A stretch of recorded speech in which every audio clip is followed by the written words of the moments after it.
నన్ను ఏమీ పీకలేరు అని చెప్పి సింపుల్గా చెప్తున్నాడు. అలాగే మీకెవ్వరికి నిద్ర లేకుండా చేస్తాను, బత్తాయిలు నన్ను ఏదో చేశారని చెప్పేసి అనుకుంటున్నారు, అంత సీన్ లేదని చెప్పి చెప్తున్నాడు.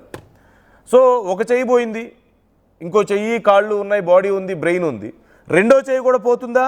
నా 2 కాళ్ళు ఉంటాయి, అందులో ఒక కాలు పోతే ఇంకొక కాలు ఉంటుంది, ఆ కాలు కూడా తీసేస్తే మధ్యలో బాడీ ఉందంట, అది ఫేస్బుక్ అట. సరే అది కూడా పోయిందా? నా తెలివైన బ్రెయిన్ ఉంది, ఒక్కొక్కళ్ళ సంగతి నేను చెప్తాను అంటూ మాట్లాడుతున్నాడు. సో మనం ఈరోజు ఉదయం కూడా డిస్కస్ చేసాం. నిజంగా చెప్పాలంటే అన్వేష్ అందులో చెప్పింది ఒక విషయం కరెక్టే. ఏంటి? దీనివల్ల నాకు రూపాయి ఉపయోగం లేదు, నాకేం సంపాదన లేదు కదా అని చెప్పి చెప్తున్నాడు. బట్ ఇన్స్టాగ్రామ్ ఫాలోవర్స్ సంపాదన లేనప్పుడు అసలు ఎందుకు ఇన్స్టాగ్రామ్ అకౌంట్ మరి పోతే బాధపడడం ఎందుకు? నాకు ఇంకొక అకౌంట్ ఉందనేందుకు ఆ అకౌంట్ కూడా డిలీట్ చేయొచ్చు కదా. కాదు కదా, అలా కాదు కదా. ఇన్స్టాగ్రామ్ అకౌంట్ ద్వారా వేరే ప్రమోషన్స్ చేసి డబ్బులు సంపాదించకపోయినా తన వీడియోస్ని ప్రమోట్ చేసుకోవడానికి, తన వీడియోస్ వ్యూవర్షిప్ పెంచుకోవడానికి ఉపయోగపడుతుంది తనకి. అది చాలా పెద్ద దెబ్బ. ఖచ్చితంగా కక్కలేక మింగలేక